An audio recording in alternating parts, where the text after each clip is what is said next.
జై శ్రీరామ్ అంటేనే ఈ దేశంలో ఉండనిస్తాము, అవునండి, జై శ్రీరామ్ అనకపోతే తలలు నరికేస్తాము అని చెప్తున్నారు.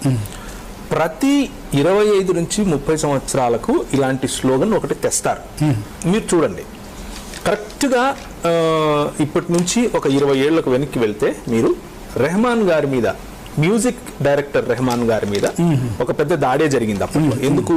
వందే మాతరం అన్నటువంటి పాట ఆయన ఎలా దాన్ని తన శైలిలో తన బాణిలో ఏ విధంగా అయితే తీసుకొచ్చాడో దాన్ని అడ్డం పెట్టుకుని, అంతకుముందు వందే మాతరం అన్నటువంటి బాణి 1947కు ముందులో వందే మాతరం అనకపోతే ఈ దేశంలో ఉండనివ్వము అని చెబుతూ వందే మాతరం అన్నటువంటిది అసలు ఆనంద్ మఠ్ అన్నటువంటి పుస్తకంలో ఎందుకు రాసుకున్నారు అని అంటే ముస్లింలను చంపటం కోసం రాసుకున్నారు.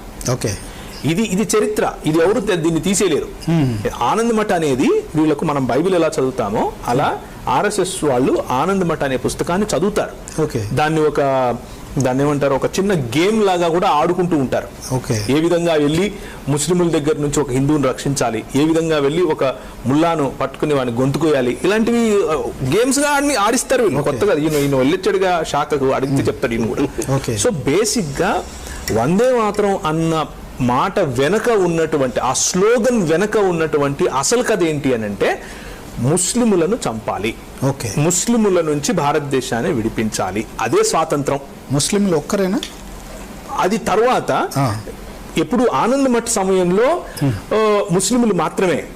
ఎందుకంటే ముస్లింల పైన రాజ్యం చేస్తున్నాడు కాబట్టి బ్రిటిష్ వాడు మా దోస్తు రాసుకున్నారు. ఇలా నేను సొంతంగా చెప్పేది కాదు. ఆనంద్ మఠ్ లో ఉన్నటువంటి హీరో లాస్ట్ కు ఇప్పుడు ముస్లింలందరూ వెళ్ళిపోయారు, ఇప్పుడు ఈ బ్రిటిష్ వాళ్ళు ఉన్నారు, వారితో మనం పోరాడాలి అని అంటే వచ్చి జ్ఞాన ప్రబోధన చేస్తారు. ఏమని? వద్దు నాయన, ఈ ముస్లింలను పోరాడటానికి, ముస్లింలను తరిమేయటానికి ఇలాంటి వాళ్ళు మనకు కావాలి, వీళ్ళు మనకు మిత్రులు అని చెప్పుకున్నారు. ఎవరు? బ్రిటిష్ వాళ్ళు.